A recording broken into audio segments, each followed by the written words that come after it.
Gen Z के सहारे ही वो योगी आदित्यनाथ की सरकार को रोकने की क्या कोशिश कर पाएंगे? योगी जी को अकेले अखिलेश पराजित नहीं कर सकते।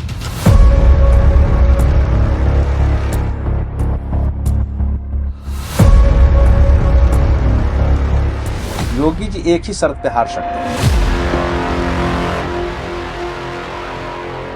धर्मेंद्र प्रधान जी के इस्तीफा भी इसी कांग्रेस पार्टी ने करा दिया।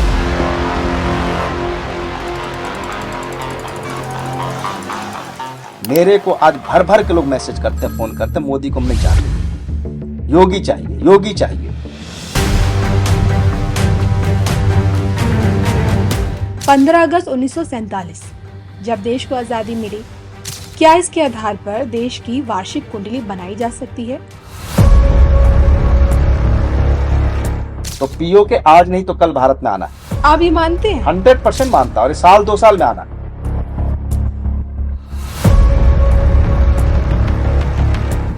राहु का गोचर आप ध्यान रखें, ये आपको ऊंचाई और पतन की तरफ ले जाता है। बृहस्पति का गोचर खूबसूरत धोखा है। क्या जरूरत थी इतना प्रोटेस्ट बढ़ने देने की? वो सब चीजें खत्म हो सकती थी 15 दिन जी। और योगी जी होते, मैं फिर दावे के साथ कहता हूं, ये चीज आंदोलन पैदा ही नहीं होता।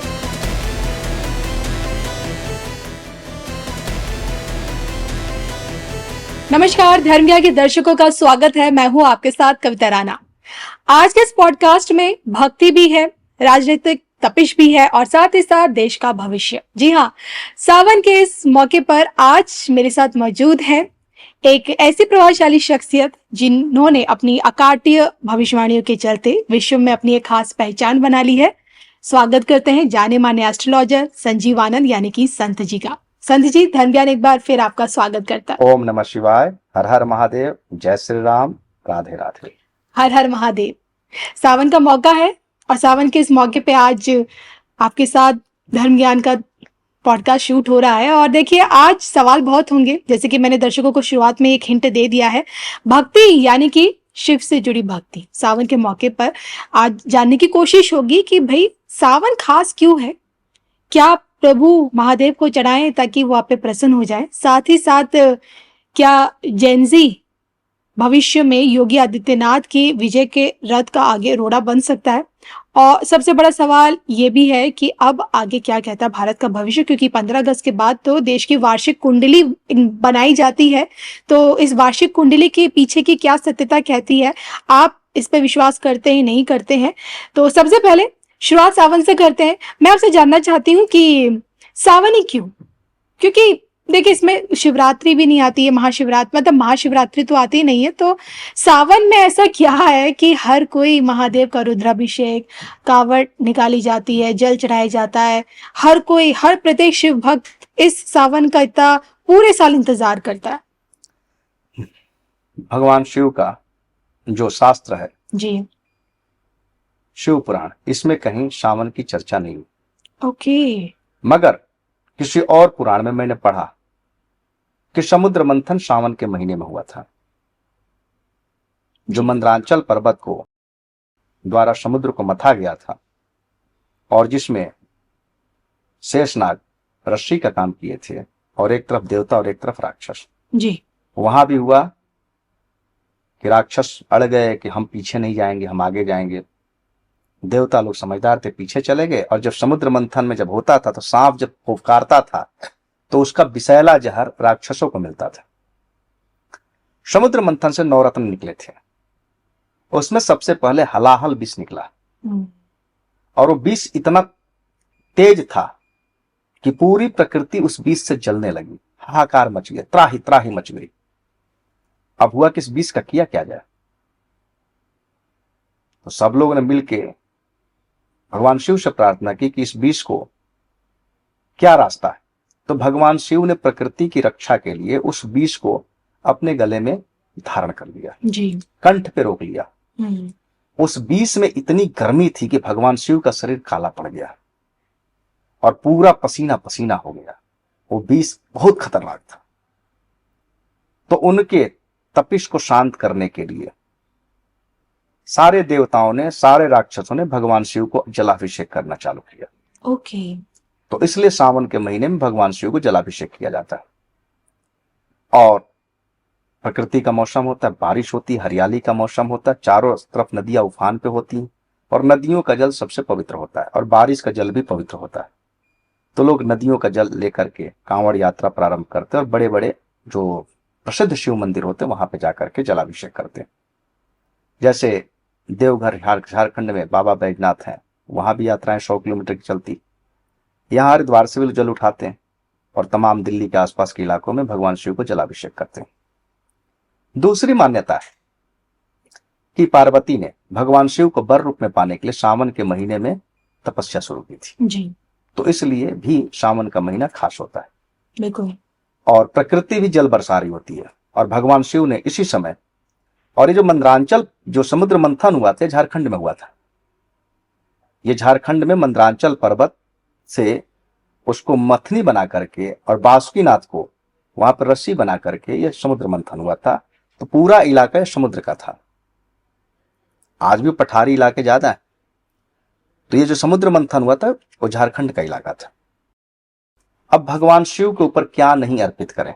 भगवान शिव बैरागी हैं, शमशान में रहते हैं, तो इनके ऊपर हल्दी और कुमकुम सिंदूर नहीं अर्पित किया जाता। तुलसी पत्र नहीं अर्पित किया जाता क्योंकि भगवान विष्णु की प्रिय है तुलसी, इसलिए तुलसी पत्र अर्पित नहीं किया जाता। नारियल के जल से अभिषेक नहीं किया जाता क्योंकि नारियल लक्ष्मी, तो इसलिए नारियल के जल से भी अभिषेक नहीं किया जाता। ओके। केतकी फूल भगवान शिव के ऊपर अर्पित नहीं किए जाते और शंख से भगवान शिव के ऊपर अभिषेक नहीं किया जाता क्योंकि शंखचूड़ का इन्होंने वध किया था। और केतकी फूल क्यों नहीं अर्पित किया जाता? सृष्टि के प्रारंभ में ब्रह्मा जी जब विष्णु जी के नाभि से जो कमल निकला था जी, उस कमल पे विराजमान थे, तो ब्रह्मा जी को लगा कि मैं बड़ा और विष्णु जी को लगा मैं बड़ा। ये दोनों का आपस में विवाद होने लगा, तो शिवलिंग से आवाज निकली, ओम ओम। ओम को ढूंढने के लिए विष्णु जी पाताल में गए और ब्रह्मा जी पूरे ब्रह्मांड में भ्रमण करने लगे। विष्णु जी को कुछ नहीं मिला। अब ब्रह्मा जी ने दो गवाह प्रस्तुत किए, एक गाय को और एक केतकी फूल को। ओके। तो उन्होंने कहा कि, और शिवलिंग भगवान शिव का था, ये तीनों अनादि हैं, अनंत है, भगवान शिव को तो अनंत बोला गया। तो उन्होंने कहा कि मैंने ढूंढ लिया और इसके दो गवाह हैं, एक गाय और एक केतकी फूल। तो भगवान विष्णु ने ब्रह्मा जी की एक गर्दन, जिस गर्दन से उन्होंने झूठ बोला था, उस गर्दन को उन्होंने काटा। वो ब्रह्म हत्या भी लगी थी। वहां पे उन्होंने केतकी को शाप दिया था कि आप नहीं चढ़ो, भगवान शिव ने। तो भगवान शिव को ऊपर अर्पित नहीं। केतकी फूल किसी भी देवी देवता के ऊपर नहीं चढ़ाया जाता। और गाय जी को, गाय माता को उन्होंने श्राप दिया था कलयुग में अब विष्ठा ग्रहण करेंगे, तो इसीलिए गाय माता कलयुग में विष्ठा ग्रहण करती। श्रावण का महीना अद्भुत है, सभी लोग भगवान शिव की पूजा करें, रुद्राभिषेक करें। भगवान शिव के ऊपर शहद का अभिषेक होता है, गन्ने के रस का अभिषेक होता है, गंगा जल का अभिषेक होता है, बेल के रस का अभिषेक होता है, धतूरा भांग उनका प्रिय पदार्थ है। शमशान में रहते हैं और कच्चे दूध का अभिषेक किया जाता है क्योंकि जो जहर है उनके कंठ में, इससे तपिश मिलती है, शांति मिलती। और जहां भी शिवलिंग होता है वहां पे एक अलग रेडिएशन निकलता है जी। तो उस रेडिएशन को शांत करने के लिए जल, दूध, ये सब चीजें भगवान शिव को अर्पित करनी चाहिए। और श्रावण उनके लिए विशेष होता है क्योंकि सारी शक्तियों को ध्यान में करके उन्होंने विष को ग्रहण किया था और कंठ में रोके। उसी तपिश को शांत करने के लिए जो माता गंगा उनके जटा में विराजमान है। ये तो भागीरथी का किस्सा है कि धरती पे जब गंगा आ रही थी तो उन्होंने कहा कि मेरी बेग को रोकेगा कौन, तो भगवान शिव ने अपनी जटा में रोक लिया था जी। तो भगवान शिव के मस्तक पे गंगा भी विराजमान है। चंद्रमा की कांति धूमिल हो गई थी तो चंद्रमा को भी उन्होंने अपने मस्तक पे धारण किया। अब यहाँ चंद्रमा की विशेष पूजा इसलिए की जाती है भगवान शिव की कि चंद्रमा को प्रसन्न करना है तो या तो पूर्णिमा को चंद्रमा को खीर चढ़ाओ और नहीं तो भगवान शिव की पूजा करो। भगवान शिव की पूजा करने से चंद्रमा शांत होते हैं। गंगा जल भी चंद्रमा है, चावल भी चंद्रमा है, चांदी भी चंद्रमा है, माँ भी चंद्रमा है। तो भगवान शिव के मस्तक पर गंगा जी विराजमान, उनके मस्तक पे चंद्रमा विराजमान है, तो भगवान शिव की पूजा करना अच्छा होता है। और चंद्रमा को भोले शंकर बोला गया है नाड़ी ज्योतिष में। और चंद्रमा की खासियत है कि जन्म देता है, ये माता है चंद्रमा, और व्यक्ति माता के गर्भ से जन्म लेता है, नाल जुड़ी होती है नाभि से। तो जन्म देने वाला चंद्रमा है, इसलिए उच्च का होता है। और चंद्रमा भोले शंकर बोले गए। और वही चंद्रमा 8वें घर में जाके नीच का होता है, क्योंकि 8वां घर मृत्यु का है। तो मृत्यु को चंद्रमा भी नहीं जीत सकता। इस धरती पे जो भी पैदा हुआ उसकी मृत्यु तय, इसलिए वो चंद्रमा 8वें घर में जाके नीच का हो जाता है। जी 8वें घर में कोई भी ग्रह नीच का नहीं होता, सिर्फ चंद्रमा, क्योंकि चंद्रमा ने जन्म दिया और चंद्रमा भी मृत्यु को नहीं रोक सकता। हाँ, उम्र की सीमा बढ़ सकती है, लेकिन जो धरती पे आया है उसको वो तो जाए। किसी न किसी युग में जाना है। जी जी जी। लेकिन देखिए आपने बताया ना कि ये वो चीजें हैं जो शिवलिंग पर नहीं चढ़ाई जाता है। केतकी के फूल हो गए हैं, नारियल का जल हो, नारियल नारियल पानी का हो अभिषेक। गया, अभिषेक हो गया। लेकिन अगर कोई भूलवश अगर चढ़ा भी देता है तो इसका क्या दुष्प्रभाव उसको अब झेलना फूल बस चढ़ा दिया तो उसके लिए तो माफी मांग ले, उसी समय। माफी। शास्त्र में लिखा गया है कलयुग में कि मनसा पाप और मनसा पुण्य ज्यादा लगता है। अगर मैंने मन से आपका कुछ भला सोच लिया तो उस पुण्य के भागी हम बन गए, और अगर मन से मैंने आपका कुछ अहित सोच लिया तो हम आपके पापी बन गए। इसमें एक छोटा सा प्रसंग आता है कि एक महात्मा जी ध्यान में बैठ करके रोज अश्वमेध यज्ञ करते थे। अश्वमेध यज्ञ बहुत बड़ा यज्ञ हो गया, मतलब आज के वक्त में अगर करने जाए तो 100-200 लाख करोड़ रुपए खर्च आएंगे। तो कल्पना में बैठते थे, पूरे राजा महाराजा इकट्ठा होते थे, पूरा कहते कई करोड़ गायों को स्वर्ण दान के साथ ब्राह्मण को दान किया जाता था, जमीन दान की जाती, तमाम चीजें। तो रोज जो है ध्यान में बैठ करके अश्वमेध यज्ञ करते थे। फिर ब्राह्मणों को भोजन होता था। उन्होंने ऐसे 100 अश्वमेध यज्ञ कर लिए, मन में शांति नहीं मिली। तो एक बार उन्होंने भगवान से सवाल किया कि मुझे शांति क्यों नहीं मिली? बोले कि तुम उस प्रसाद को ग्रहण नहीं करते हो। तो अगली बार जब उन्होंने मानसिक मन में, सन्यासी के पास धन तो होता नहीं, मन में अश्वमेध यज्ञ का पूरा चित्रण किया, पूरा अश्वमेध यज्ञ किया, और जब भोजन चलने लगा तो उस भोजन में वो भी बैठ के प्रसाद ग्रहण किए थे। शास्त्र कहता है कि कलयुग में सन्यासी को भगवान ध्यान की अवस्था में दर्शन देते हैं। अच्छा, दर्शन, भगवान दर्शन देते हैं सन्यासी को ध्यान की अवस्था में, और गृहस्थ व्यक्ति को स्वप्न की अवस्था में। कलयुग में भगवान प्रकट नहीं होते। कलयुग में शास्त्रों में यह भी वर्णन है कि अगर पुरुष तपस्या कर रहा है, कोई शुभ कर्म कर रहा है, कोई अच्छी काम कर रहा है, तो उसके पुण्य का आधा फल उसकी पत्नी को मिल जाता है। और अगर पत्नी तपस्या हो, ध्यान करती हो, साधना करती हो, कुछ ईश्वर की विशेष भक्ति करती हो, तो उसका फल उसको पूर्ण रूप से मिलेगा, 100%। उसका फल पति को नहीं मिलेगा। और यहाँ पे पक्षपात क्यों? क्योंकि पुरुष के अधीन, अधीन शब्द शास्त्रों में लिखा है, अधीन बोलता हूं, अर्धांगिनी, अर्धनारीश्वर जो बोला गया, आधा अंग पत्नी होती है। पुरुष के अधिपत्य में स्त्री रहती है, पिता के कंट्रोल में पुत्र रहता है, मर्यादा के अंदर। तो इसलिए पुरुष अगर कुछ कर रहा है तो आजाद है, और अपना ध्यान समाधि सब कुछ कर सकता है। तो उसको जो फल मिलेगा, पत्नी उसकी सेवा के लिए है, उसके बच्चों की परवरिश के लिए, उसके परिवार संभालने के लिए, उसके खानदान के विस्तार के लिए है। उसने अपनी कई इच्छाओं की परित्याग की है, उसके पास व्यस्तता है, समय नहीं है। अब एक स्त्री घर संभाले, जो खास करके हाउस वाइफ है, कि बच्चे संभाले, कि तमाम चीजों को संभाले, सास ससुर को संभाले, तब सब जिम्मेदारियां होती हैं। पुरुष तो आजाद है, तो इसलिए पुरुष के शुभ कर्म पत्नी को 50% मिल जाते हैं। अगर पत्नी को शुभ कर्म करती है, ध्यान साधना समाधि कुछ भी करती है, तो उसका पूरा फल उसको मिलेगा। शास्त्र ये भी कहता है कि पुरुष तो स्त्री अगर किसी ईश्वर की पूजा ना करे, अगर पत्नी को, पति को प्रसन्न रखती है, पति धर्म में है, तो उसको मोक्ष मिल जाएगा। अच्छा, इसीलिए पहले के जितने भी भक्त हुए, तुलसीदास, सूरदास, कबीर दास, रहीम दास, जो ईश्वर के अनन्य भक्त थे, जो भी ईश्वर की साधना में लीन, वो अपने आप को दास बोलते थे कि हम इनके दास हैं, और दास की कोई इच्छा नहीं होती। लेकिन ये सारी बातें अब आज के जेनजी को कैसे समझा पाएंगे? हम शास्त्रों की भी बात कर रहे हैं, अध्यात्म की बातें कर रहे हैं। श्रावण का पवित्र महीना चल रहा है। देखिए अभी जितने विदेश में लोग बैठे हैं, साधना संस्कार देखते रहते हैं। हमारे पास जितने फोन आते हैं वो साधना और संस्कार ही देखते हैं। एक उम्र के बाद आदमी पवित्र होने लगता है। फिर पत्नी अगर पति की सेवा में लग्न है या पति को प्रसन्नता में है, तो उसको किसी पूजा की जरूरत नहीं। अगर पुरुष कोई पाप करता है तो उसका पूरा फल पुरुष को मिलेगा, उसकी पत्नी को नहीं मिलेगा। वो आजाद था पाप करने के लिए, उसमें पत्नी जी। का रोल नहीं था। अगर पत्नी कोई पाप करती है तो उसका पाप 50% पति को मिल जाता है, क्योंकि वो पति के कंट्रोल में थी। ये पति का उत्तरदायित्व बनता था कि पत्नी को धर्म और मर्यादा और नैतिकता के दायरे में रखे, उच्च श्रृंखल ना बनने दे, इनसे कोई गलत कर्म ना हो पाए, ये पति की नैतिक जिम्मेदारी। तो इसलिए स्त्री के किए गए पाप पति को 50% मिल जाते हैं, पति के किए गए पाप पति को ही मिलते हैं। ओके। जैसे पुत्र जब तक पिता के कंट्रोल में है, अगर पुत्र ने कोई शरारत की, कोई गलत काम किया, तो लोग गार्जियन के पास आते हैं, यस। पुत्र को नहीं बोलते। जी। ये आपका नैतिक उत्तरदायित्व था अपने पुत्र को कंट्रोल रखना। जी। आज की जो जेन जी है, आज की जो जेन जी जिसका आपने सवाल किया, मैं इस पर ज्यादा नहीं बोलूंगा, लेकिन ये लोग कई बार अपनी नैतिकता को छोड़ रहे हैं।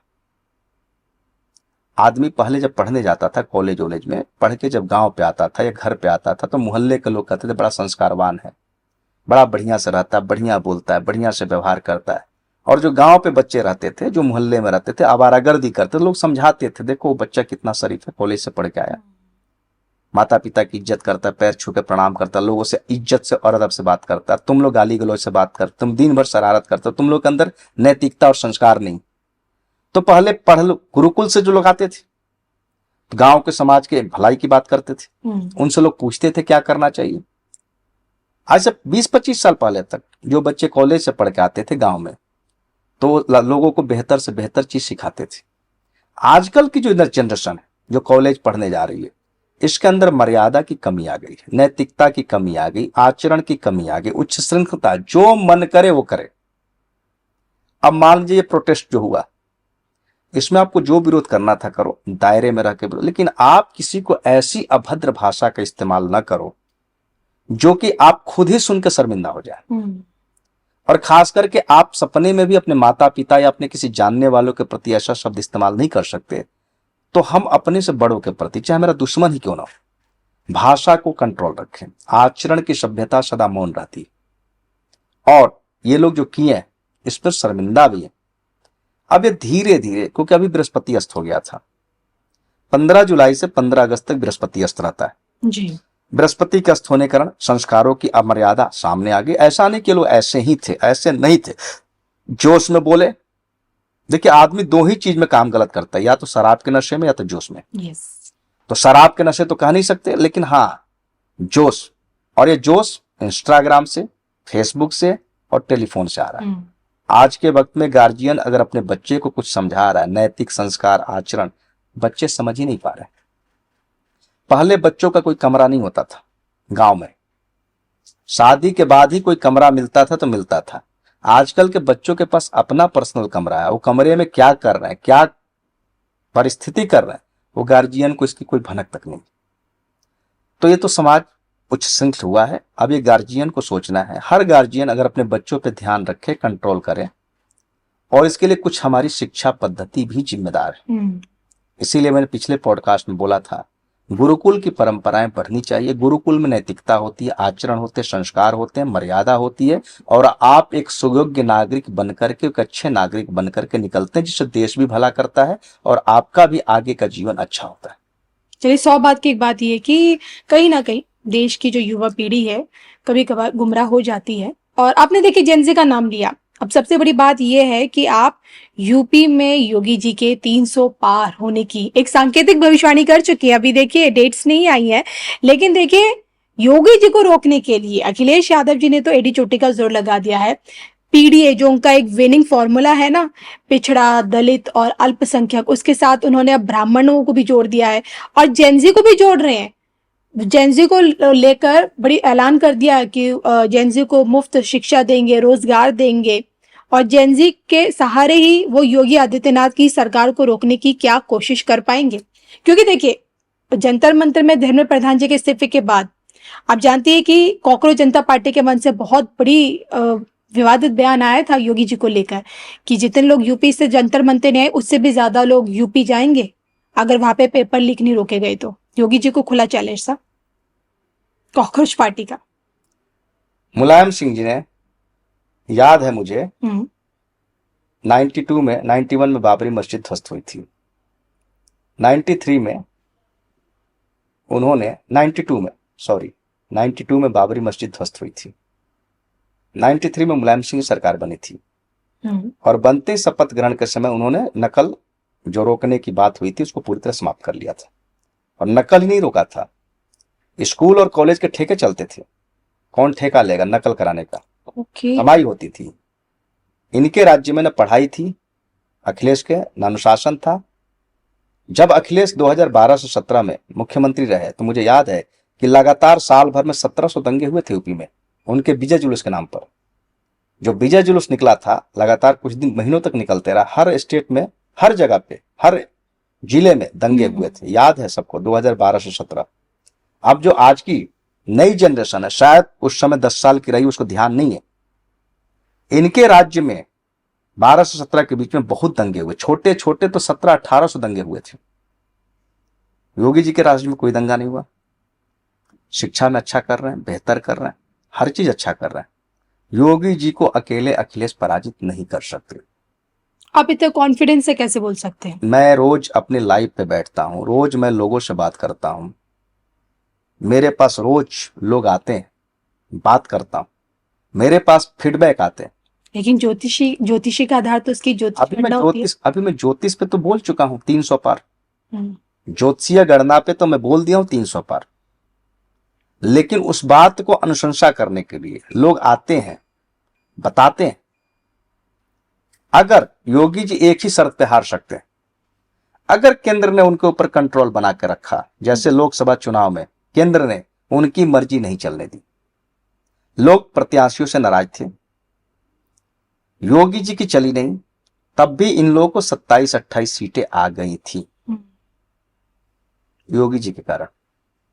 अगर फ्री हैंड इस चुनाव में मिलता है, फ्री हैंड यूपी के चुनाव में, तो योगी जी 300 क्रॉस करेंगे।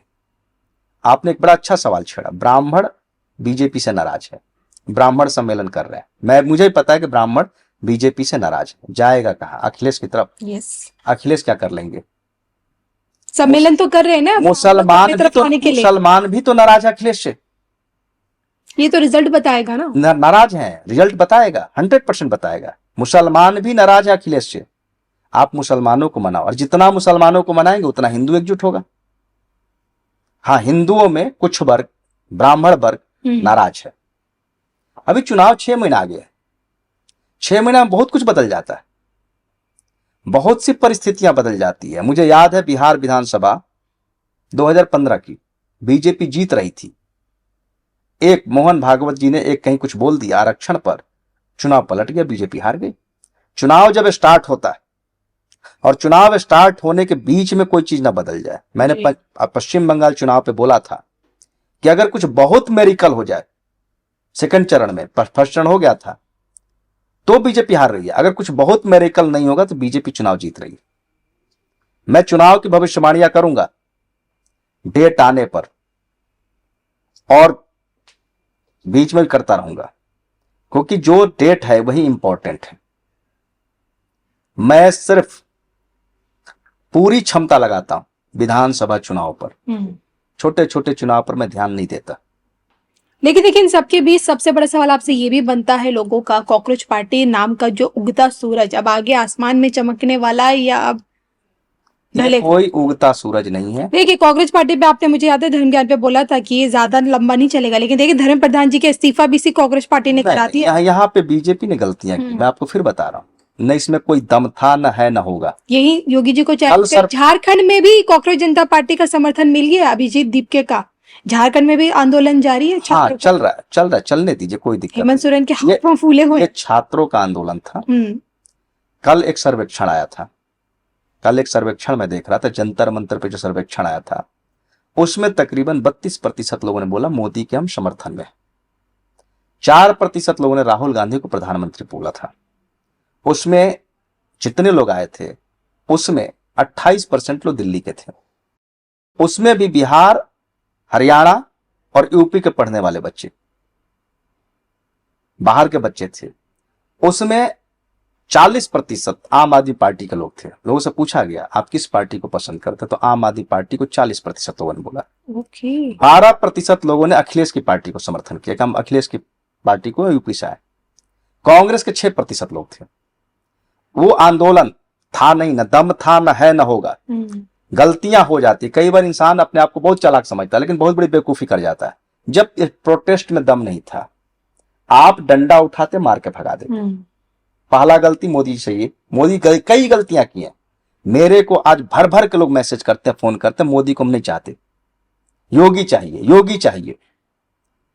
ये जो शाहीन बाग आंदोलन जो 1 घंटे में, देखिए ये मैं आपसे ये जो जेनजी आंदोलन हुआ है, गुरु अस्त हुए हैं, और आप भी ये फीडबैक दे रहे हैं कि आपको लोग मैसेज करते हैं कि मोदी नहीं अब योगी चाहिए, योगी चाहिए। क्या ये एक ट्रांजिशन का पीरियड है? मतलब ये वो संकेत है कि अब योगी जी के सेंटर में आने का समय हो गया है? ऐसा नहीं, बताता। ये आंदोलन चलता रहा। जब 20 तारीख को सदन चालू होना था, विपक्ष ने पूरी अंदर से ताकत लगा दी। आपके घर पे कोई विवाह, 15 आदमी चाहे तो विवाह के चीजों खराब कर सकते हैं, बिल्कुल, अगर वो प्लानिंग कर रहे हैं तो। 20 तारीख को सदन चलनी थी, इन्होंने चलने दिया। आप चद्दर तान के सो रहे थे, तो फिर चद्दर तान के उठे क्यों? चाणक्यगिरी यहाँ फेल हो गई ना। यहाँ पे अगर ये 15 दिन, मैं कह रहा था अपने वीडियो पर कि 15 दिन पहले तुम या तो इनको डंडा मार के भगाओ, या तो अपना कोई आदमी भेज के पूछो तुमको क्या चाहिए। ये 25 तारीख 20 तारीख को जो किए, सब कुछ दे दिए, धर्मेंद्र प्रधान इस्तीफा दे दिए। ये सब चीजें अगर 20 दिन पहले कर देते, यूजीसी से लोग नाराज थे, भयंकर जी। धर्मेंद्र प्रधान को लोग पसंद नहीं करते यूजीसी से, वो तो सुप्रीम कोर्ट का भला हो जो उसने बैन लगा दिया, नहीं तो यूजीसी पे सरकार गिर जाती। जब धर्मेंद्र प्रधान को लोग पसंद नहीं करे, 2-2 बार तुम्हारा नीट का एग्जाम क्रैक कर जाती है, आप एक प्रतिनिधिमंडल भेजते, क्या चाहिए, ये चाहिए, जो आपने अब किया 21, 22, 23 को, वो चीज आप 10-12 को कर देते, मामला शांत, सदन खूब बढ़िया चलती। इन लोगों की गलती, लापरवाही। अब चंदा चोरी जो प्रकरण आया, आज तक नरेंद्र मोदी का एक भी स्टेटमेंट नहीं आया। कल्पना करिए अगर योगी जी मुख्यमंत्री नहीं होते, योगी जी ने एक्शन लिया, गए एसआईटी बनाए, 10 दिन का समय मांगे, 10 दिन के अंदर एसआईटी ने सारे लोगों को आरोपित करके तुरंत जेल भिजवा दिया, मामला ठंडे बस्ते में चला गया। कई बार सही समय पे एक्शन न लेना भी नासूर बन जाता है। अगर योगी जी भी ठंडे बस्ते में डाल देते रामचंदा विवाद, तो आज तक वो चलता। जब 1 महीना पहले एक जंतर मंतर पे धरना शाम को 5 बजे तक था, 5 बजे के बाद हटा देते। वो जो कह रहे हैं, आप जो कोई मांग कर सुनो एक बार, जायज है या नाजायज, जायज है तो करो, नाजायज है तो मना करो। अब किसान आंदोलन था, आप किसानों के भले के लिए कोई बिल लाए, किसान को नहीं हटा लो। लेकिन अब कॉकरोच जनता पार्टी का भविष्य क्या कहता है? कोई भविष्य नहीं है, न पहले कोई भविष्य था, न आज है, न कभी भविष्य में होगा।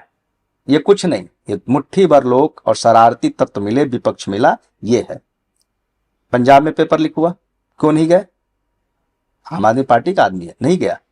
झारखंड में बच्चों ने अपना आंदोलन चालू किया, बच्चों ने, काकरोच जनता पार्टी नहीं किया। वहां उनके भोजन की व्यवस्था मंदिरों से हो रही है। अब आप बैठ के कह रहे मेरा समर्थन, इतने बड़े नेता थोड़े हो गए। जितना आप दिल्ली में बैठे, आप जाओ झारखंड, आप जाओ पंजाब, कर्नाटका जाओ, नहीं करना, मोदी को जलील करना है। और ये मोदी जो लिबरल बनते जा रहे हैं, मैं बार बार बोल रहा हूं, उनके ग्रह नक्षत्र अच्छे हैं, आने वाले नवंबर से समय बढ़िया आ रहे हैं, लेकिन अगर इसी तरह लिबरल बनते जाएंगे तो जनता कह रही है हमसे, लाइव पे मैं बैठता हूं कि इस बार हम मोदी को वोट नहीं देंगे, इस बार हम योगी को तो जिताएंगे यूपी में। अगर योगी को प्रधानमंत्री नहीं बनाया जाएगा तो मोदी को वोट नहीं देंगे। बहुत बड़ी बात। सही समय पे सही एक्शन मोदी नहीं ले पा रहे हैं। किसान आंदोलन 7 महीना खिंच गया, लोगों को कितना कष्ट हुआ। शाहीन बाग, पूरी दिल्ली परेशान। ये काकरोच आंदोलन, लास्ट में आप जगते हो, 2 दिन में सब कर देते हो। सो रहे थे 1 महीना से, यही चीज तुम 1 महीना पहले कर दिए होते। ये सरकार का फेल्यूर है, और सरकार को बेइज्जत होना था बृहस्पति अस्त होने के कारण। हर फैसले आपके सही नहीं होते, सलाह भी ले लिया करो, कुछ अच्छे लोगों से पूछ लिया करो। आपको लगता है धरती का हम ही बुद्धिमान पैदा हुए, कई बार इंसान बहुत बड़ी गलती कर जाता है। और एक काकरोच आंदोलन बीजेपी का सबसे फेलियर सिस्टम था। आप धर्मेंद्र प्रधान का इस्तीफा पहले ही दिला देते, नहीं दिलाते, उनकी मांग मान लेते, सब कुछ कर देते, एसआईटी बना देते, सब कुछ कर। जो किया आपने, ये काम आपको 1 महीना पहले करना था। बिल्कुल मिस।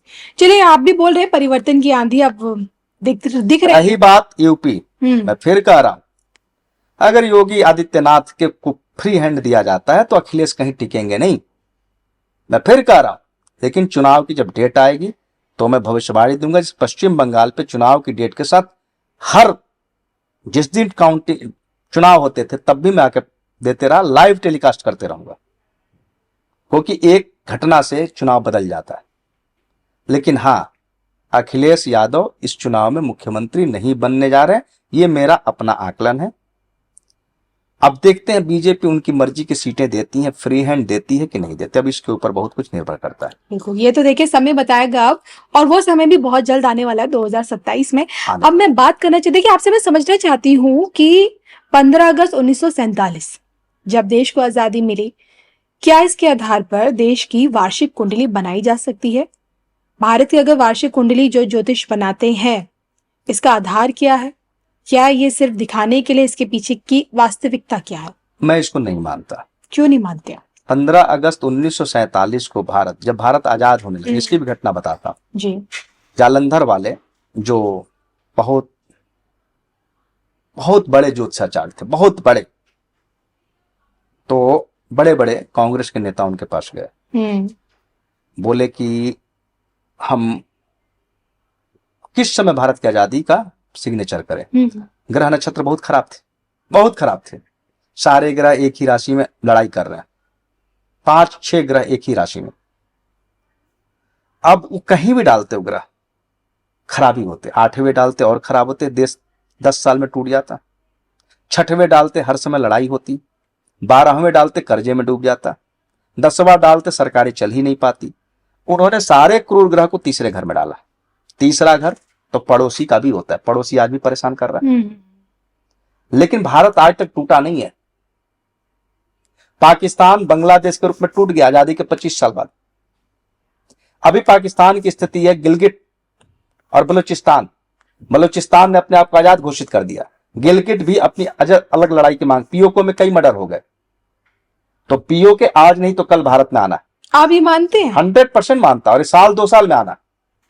वहां बांग्लादेश की तरफ विद्रोह हो रहा है, फिर भारत ने वहां सेना भेज करके उसको अलग करा दिया।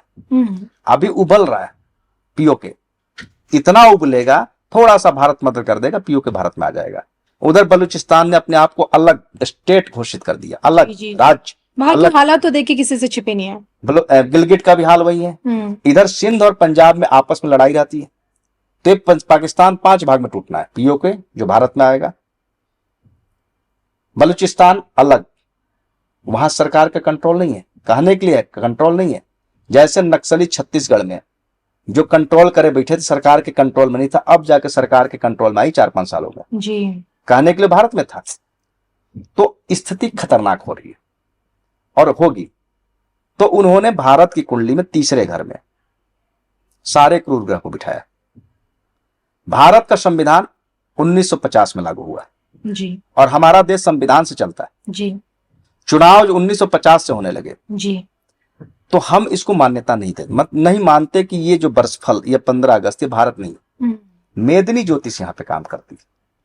अगर मेदिनी ज्योतिष में जिस क्षेत्र के ऊपर अतिक्रमण हो या जिस क्षेत्र के ऊपर ग्रहों का निगेटिव असर आता है, वो क्षेत्र अपने आप भूकंप से, बाढ़ से, किसी न किसी विविधता से जूझते रहता है।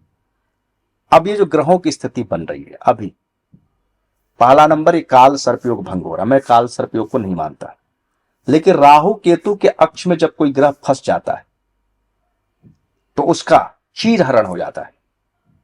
अभी शुक्र फंसा हुआ था केतु के साथ, राहु केतु के अक्ष पर, अब केतु शुक्र निकला। अब 15 तारीख को सूरज आएगा राहु केतु के अक्ष में, 1 महीना रहेगा, 2 ग्रहण लगने वाले हैं जी। एक 12 अगस्त को, एक 28 अगस्त को। ये सूर्य ग्रहण रात में है, इसलिए भारत में दिखेगा नहीं जी। और चंद्र ग्रहण जो 28 अगस्त को लगने वाला है दिन में, इसलिए भारत में दिखेगा नहीं। लेकिन ज्योतिषीय मान्यताओं में ये ग्रहण जो लगेगा, अच्छी बात है कि सूरज सिंह राशि में होगा, सूरज सिंह राशि में होगा अपने घर में। हाँ, साल में एक बार सूरज अपने घर में आता है, और सिंह राशि में केतु के प्रभाव में होगा। तो सूर्य और केतु से सूर्य ग्रहण नहीं लगता। जब सूर्य राहु केतु के में आ जाता है तो उसकी छाया से ग्रहण लगता है, सूर्य ग्रहण या चंद्र ग्रहण। सूर्य सिंह राशि में केतु के साथ होगा, थोड़ा सूरज पीड़ित होगा। सूर्य राहु सूर्य ग्रहण लगाते हैं, सूर्य केतु सूर्य ग्रहण नहीं लगाते। चंद्र राहु चंद्र ग्रहण नहीं लगाते, चंद्र केतु चंद्र ग्रहण लगाते हैं। नाड़ी ज्योतिष कहती है। वैदिक ज्योतिष वाले क्या करेंगे, सूर्य केतु सूर्य ग्रहण, चंद्र राहु सूर्य चंद्र ग्रहण, सूर्य और राहु सूर्य ग्रहण बनता है, सूर्य केतु सूर्य ग्रहण नहीं बनता। अच्छा, सूर्य और राहु से मिलकर ग्रहण जी, बनता है। सूर्य ग्रहण। सूर्य ग्रहण। चंद्र केतु से मिलकर चंद्र ग्रहण बनता है, ओके, चंद्र राहु ओके, से मिलकर चंद्र ग्रहण नहीं बनता। जी। तो सूर्य राहु सूर्य ग्रहण नहीं होगा, और चंद्र राहु जो मिलेगा वो चंद्र ग्रहण नहीं। ज्योतिषीय दृष्टिकोण से इसका कोई बहुत नकारात्मक असर नहीं होगा। जी। लेकिन जिस समय सूर्य राहु एक साथ मिलेगा, जैसे फरवरी में लगा था, ईरान के सर्वोच्च नेता की मृत्यु हो गई थी, फरवरी में लगा था, यस, वो सूर्य ग्रहण था जो दिखा भी था, और चंद्र केतु इकट्ठा हुआ था, चंद्र ग्रहण था। ज्योतिषीय दृष्टिकोण से बहुत प्रभावशाली नहीं होगा, लेकिन सूर्य भारत के लिए जो सिंह राशि में प्रवेश करेगा अच्छा होगा। कर्क राशि में भी बृहस्पति भारत के लिए अच्छा है, सपोर्ट करेगा। वृषभ लगन की कुंडली है, कर्क राशि है भारत की। कर्क राशि का जुपिटर खराब होता है, लेकिन वहां पे इतने ग्रह बैठे हैं, इतने ग्रहों की पोजीशन है कि जहां 5 ग्रह बैठे वहां एक ग्रह अपना पूरा फल नहीं देता। लेकिन ये भारत के लिए जब से 2 जून को ये बृहस्पति आया है, जेएनजी आंदोलन, ये वो खुराफात जो भी चल रहा है, ये सब चल रहा है, बृहस्पति फिर भी मदद करेगा, क्योंकि धर्म स्थान को देखेगा, इनकम स्थान को देखेगा। जब ये बृहस्पति 30 अक्टूबर को चौथे घर में, भारत की कुंडली जो वृषभ लगन की है, तो चौथे घर में जाएगी, तो कैरियर और जनता दोनों जगह शांति आ जाएगी। ओके। तो इसलिए मैं इसका ये मान के चलता हूं कि भारत के लिए अक्टूबर के बाद का समय बहुत अच्छा है। शनि बकरी भी चल रहा है, बृहस्पति अस्त भी थे। सूरज, ग्रह मंडल में सूरज सबसे पावरफुल होता है। अगर सूरज किसी का अच्छा है तो सारे ग्रह आपके ठीक हैं। अगर कुंडली में सूरज खराब है तो सारे ग्रह खराब है। सूरज ग्रहों का राजा है, सूरज सपोर्ट करता है ग्रहों को, ये बात है। तो मैं क्या ये समझूं कि मेदिनी ज्योतिष के आधार पे ही वार्षिक कुंडली बनेगी? मेदिनी ज्योतिष ही चलती है, मेदिनी ज्योतिष में ही चलते हैं। ग्रह जिस राशि में फंसते हैं उस राशियों का प्रदेश फिक्स है कि इस राशि का ये प्रदेश है। अभी जो है सिंह राशि और कुंभ राशि फंसी हुई है, और सिंह राशि और कुंभ राशि का जो क्षेत्र है उसी क्षेत्र में अशांति रहेगी। और अब कालसर्प दोष है नहीं जी, मगर भंग हो गया, क्योंकि राहु केतु से होके जितने ग्रह गुजरेंगे, केतु गुजर के निकल गया, सूरज 15 सितंबर तक निकल जाएगा, बुध जो है 23 अगस्त को सिंह राशि छोड़ के निकल जाएगा जी। गुरु को आना नहीं है। गुरु जब आएगा तब तक खुद राहु केतु यहां से उठ करके गुरु के साथ चले जाएंगे। 30 अक्टूबर को बृहस्पति सिंह राशि में प्रवेश करेंगे, और 30 नवंबर को राहु केतु उठ करके कर्क में चले जाएंगे। तो कर्क से बाहर सारे ग्रह हो गए, केवल एक शनि मीन राशि में रहेगा। तब तक उसको वहां जाने में तब तक कई वर्ष राहु ट्रांजिट कर जाएगा। शांति अपने आप आएगी। 30 अक्टूबर से लेकर 30 नवंबर के बीच में बहुत शांति आ जाएगी। और नरेंद्र मोदी का समय भी खराब नहीं है। परिस्थिति देख के मैं भविष्यवाणी नहीं करता। नरेंद्र मोदी का थोड़ा बेहतर समय 15 अगस्त से चालू होगा। जो बृहस्पति अस्त हुआ ये इनके लिए खराब हुआ, ठीक है। 15 अगस्त से धीरे धीरे चीजें ठीक होते होते आप खुद देखिएगा नवंबर लास्ट तक जब राहु राशि से तीसरे जाएगा, तो तीसरा राहु क्यों अच्छा है और छठवां राहु और 11वां राहु क्यों अच्छा है? जब जब ग्रहण पड़ेंगे तीसरे, छठवें, 11वें ग्रहण अति शुभ होते हैं, और ग्रहण का प्रभाव अगले ग्रहण तक रहता है। अच्छा, हर 6 महीना के आसपास में एक ग्रहण पड़ जाते हैं। तो जब राशि से तीसरा, राशि से छठवां, राशि से 11वां राहु गोचर करता है, तो जो ग्रहण बनता है वो राशि से तीसरा, छठा, 11वां बनता है। तो उस ग्रहण का प्रभाव अगले 6 महीना तक आपके पक्ष में रहता है। राहु शरारत का कारक है, और अगर गोचर में राहु खराब है तो शरारत आपके प्रति सफल होती है, और अगर गोचर में राहु खराब है तो शरारत आपको परेशान करती है। आपने कहा ना कि 15 अगस्त के बाद मोदी जी का जो ये अभी जो एक बहुत ही चैलेंजिंग पीरियड चल रहा है ये थोड़ा और अच्छा हो जाएगा, 50%, 50%। लेकिन देखिए अगस्त के अगले महीने यानी कि सितंबर में मोदी जी का बर्थडे भी आता है। हाँ, मोदी जी का बर्थडे भी आता है। राहु की जो भूमिका है मैंने अपने जीवन में देखा है कि शनि की 7.5 से मैं उतना भयभीत नहीं होता। मेरे पास रोज, देखिए मैं दशा नहीं देखता, मैं बार बार बोला हूं दशा नहीं देखता, और दशा से मैंने अपने जीवन में एक भी भविष्यवाणी नहीं दी है जो कह सकता हूं कि सर्वश्रेष्ठ भविष्यवाणी थी। मैं हजारों नहीं लाखों भविष्यवाणी बता सकता हूं जो मैंने गोचर के ऊपर की, और चमत्कारिक भविष्यवाणियां थी, और लोग उस भविष्यवाणियों की आज तक चर्चा करते हैं। जी। नरेंद्र मोदी की राहु की पोजीशन जो चेंज होगी बहुत अच्छी होगी। राहु राजनीति का कारक है। अभी राशि से चौथा राहु अच्छा नहीं होता। राशि से चौथा राहु घर से निकालकर फेंक देता है, दिल में सूल चुभा रहता है।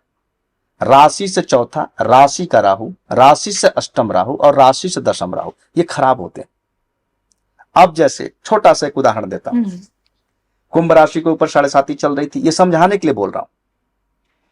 और चंद्रमा के ऊपर जब शनि जाता है तो सबसे कठिन 7.5 होती है, सबसे कठिन 7.5। कुंभ राशि जिनकी थी, जनवरी 2023 से मार्च 2025 तक चंद्रमा के ऊपर राहु था। कुंभ राशि वालों का ये समय बड़ा आसानी से निकल गया। जी। अब जब से राहु आया है, मई 2025 से लेकर नवंबर 2026 तक है, कुंभ राशि वालों का ये समय नहीं निकल रहा। कुंभ राशि हमारे पास बहुत से लोग थे। कुंभ राशि में जब शनि था, किसी का 6 पॉइंट था, किसी का 4 पॉइंट था, किसी का 3 पॉइंट था, किसी का 1 पॉइंट था। 1 पॉइंट का शनि धन के लिए खराब होता है। मेरे कई कुंभ राशि वाले थे जिनके 1 पॉइंट का शनि था। मैंने बोला धन की बर्बादी होगी, लेकिन उनके धन अच्छी अच्छी जगह पे खर्च हुए। किसी ने पढ़ाई में खर्च कर दी, किसी ने शादी में खर्च कर दी, किसी ने मकान में खर्च कर दिए। मैंने कहा ठीक है, शेयर बाजार मत डालना, पैसे डूब जाएंगे। लेकिन लोगों की जेब खाली हो गई, जेब खाली हो गई। जिनका 1 पॉइंट का शनि कुंभ राशि में था, वो जेब खाली होती। जब भी गोचर में शनि 1 पॉइंट का आता है, आपके पैसे खत्म हो जाते हैं। ओके। कुछ लोग शेयर सट्टा लॉटरी में बर्बाद हो जाते हैं। सबको मैंने समझा रखा था शेयर सट्टा लॉटरी से दूर रहना, पैसे डूबेंगे। कुछ ने घर बना लिए, कुछ ने बच्चों की पढ़ाई करा दी, कुछ ने बच्चों की शादी कर दी। उस समय इतना तकलीफ का नहीं था, लेकिन जैसे राहु आया है मई 2025 से, कुंभ राशि वालों की बैंड बजी। फरवरी, मार्च, अप्रैल जितने भी कुंभ राशि के थे चिल्ला रहे थे, रो रहे थे। अब थोड़े शांत हैं। अच्छा समय अभी भी नहीं आया। अच्छा समय उनका नवंबर में आएगा, जब उनकी राशि को राहु छोड़ देगा। शनि की 7.5 से 10 गुना ज्यादा मैं खराब मानता हूं राशि के राहु को। ओके। क्योंकि राहु जितने ग्रहण पड़ेंगे आपकी राशि के ऊपर पड़ेंगे। और दशरथ जी ने कैकेयी को बोला था वर मत मांग। जब उन्होंने राम का वनवास मांगा था तो उन्होंने दशरथ जी ने कैकेयी को बोला वर मत मांग, मेरी राशि के ऊपर ग्रहण लग रहा है, इसमें मेरे प्राण पे संकट है। राशि का राहु शनि की 7.5 से 10 गुना खराब होता है। क्योंकि राहु को जो काम करना हो तो शनि को जो काम करना हो तो राहु को बोलता है। अब किसी को मीन राशि है आज के वक्त में, भयंकर 7.5 है कहने के लिए, चंद्रमा के ऊपर शनि बैठ गया। बिल्कुल। जुपिटर अच्छा है, राशि से पंचम। राहु जा रहा राशि से 11वें नवंबर लास्ट में। ये मीन राशि वालों का टॉप समय होगा। राशि से 11वां राहु बहुत टॉप होता है। राशि से पंचम गुरु टॉप का होता है। शनि यहां राशि के ऊपर बैठा है जो कहता है डरे रहो, सतर्क रहो, डरते डरते दरिया पार कर जाओ। लेकिन मीन राशि वाले उतने दुखी नहीं है जितने कुंभ वाले हैं। मीन राशि के ऊपर शनि बैठा है। शनि कोई अफसर है, गुस्से में है, उसने कहा मार के आओ, और उसका चपरासी है ही नहीं, यह चपरासी की उससे दोस्ती है। वो जाके क्या कर रहा हो आप देखने जा रहे हैं। मीन राशि के ऊपर जितनी कठिन 7.5, मीन राशि वाले उतने दुखी नहीं है। राशि से पंचम बृहस्पति सपोर्ट कर रहा है चंद्रमा को देखकर। इनका और बेहतर समय आ रहा है नवंबर 2026 से, जब इनका राशि से 11वां राहु जाएगा और मई 2027 में इनके चंद्रमा को शनि छोड़ देगा। तो मैं चंद्रमा के ऊपर शनि को ही 7.5 मानता हूं। और अगर जिसका राशि से दूसरा मेष राशि में शनि 5 पॉइंट, 6 पॉइंट, 7 पॉइंट का होगा, मीन राशि वाले राजा बनेंगे। मतलब सब बात की बात यह है कि 70 सितंबर बाद राहु फिर से मोदी जी को राजा बना देगा। और कई बार बिना 7.5 के भी आदमी बर्बाद हो जाता है जब शनि 0 पॉइंट और 1 पॉइंट का होता है। राहु का गोचर आप ध्यान रखें, ये आपको ऊंचाई और पतन की तरफ ले जाता है। बृहस्पति का गोचर खूबसूरत धोखा है। खूबसूरत धोखा, जी हाँ। अगर वो खराब जगह पे चला गया, आपको पता ही नहीं कि सामने दलदल है, आप चलते चले गए, गाड़ी फंस गई। अभी कर्क राशि वालों के ऊपर राशि का जुपिटर चल रहा है। खूबसूरत धोखा उनको मिलने वाला है। उनको पता ही नहीं कि हमारा वक्त बुरा आ गया, और कोई उनको बता भी नहीं रहा कि आपका वक्त बुरा आ गया। आदमी जब 100 आदमी कहता है कि इस राशि का कठिन समय आ गया, कठिन समय आ गया, तो राशि वाले थोड़े डर करके सतर्क होके चलते। जी। अब जिसको पता ही ना हो कि हमारा कठिन समय, हमारे एक बहुत अच्छे क्लाइंट हुआ करते थे, बहुत बड़े आदमी थे, उनका मेडिकल कॉलेज था, अब वो नहीं रहे। हमेशा कहते थे मेरी बर्बादी में ज्योतिषियों का हाथ है, क्योंकि ये हमको कभी नहीं बताया कि आपका बुरा वक्त आ रहा है, या बुरा वक्त पकड़ नहीं पाए, या हमेशा बोलते रहे टॉप समय में रिस्क लेते रहा। राशि का जुपिटर बिजनेसमैन का दिवाला निकाल देता है, पढ़ने वाले बच्चे फेल कर जाते हैं, डिप्रेशन आता है और आपको पता भी नहीं लगता कि हमारा वक्त बुरा कहां से है। मुझे मजा कब आता है? जब मेरे पास ज्योतिषी आते हैं, कहते दशा हमारी ये चल रही है, अंतरदशा ये चल रही है, प्रत्यंतर ये है, ये इस जगह से इतने जगह से ग्रह अच्छा है। मैं जब देखता हूं गोचर में 7.5 तक फोकस है, 7.5 से आगे पीछे कुछ आता नहीं। अष्टक वर्ग में शनि जब 1 पॉइंट लेके जाए तो आपके धन का नाश होगा, और अगर 7.5 में अष्टक वर्ग में शनि 1 पॉइंट आ जाए तो आप बर्बाद हो जाएंगे। अगर उस समय राहु आपका गोचर में खराब हो तो बृहस्पति, राशि के बृहस्पति कोई भी हो, राशि का बृहस्पति खराब होता है। मैं बोलते जा रहा हूं, कर्क राशि वालों का समय 2 जून से खराब हुआ है, 15 जुलाई से उनका समय बुरा चल रहा है, 15 जुलाई से 15 अगस्त खराब है, फिर बुध आ रहा है आज शाम को 5 तारीख को जी, जो 23 तारीख तक रहेगा। ये 5 तारीख से 23 तारीख तक वो डिप्रेशन में चले जाएंगे, और उसके बाद 15 सितंबर को कर्क राशि पर मंगल आ रहा है। फिर अच्छा समय आ रहा है। नहीं, खराब। राशि के ऊपर कोई भी ग्रह अच्छा नहीं है, सिर्फ एक ग्रह अच्छा है, शुक्र और चंद्रमा। राशि का मंगल शेर के मुंह में होता है, लेकिन वहां बृहस्पति आपका बचाव करेगा। राशि का जुपिटर भी अच्छा नहीं है, राशि का मंगल भी खराब है, राशि का सूरज भी खराब है। इसी कर्क राशि के ऊपर बृहस्पति बकरी हुआ है, राशि का बुध पागल कर देता है, बकरी नहीं हो रहा, तो राशि अच्छी नहीं है। कर्क राशि वाले जितने भी लोग हैं, मैं बोलते आ रहा हूं, पिछले पॉडकास्ट से बोल रहा हूं कि इनका समय कठिन चल रहा है। मिथुन राशि वालों का समय 15 सितंबर से बढ़िया आ रहा है, और एक राशि के 60-70 करोड़ लोग हैं। जितने कर्क राशि के लोग सुन रहे हैं, जितने भी कर्क राशि के लोग हैं, 100 में 90% की मैं गारंटी दे रहा हूं। अब एक 10 साल का बच्चा, उसको क्या फर्क पड़ेगा? एक 75 साल का व्यक्ति रिटायर, उसको पेट की प्रॉब्लम होगी, स्वास्थ्य प्रॉब्लम होगी, लेकिन उसको कोई फर्क नहीं पड़ेगा।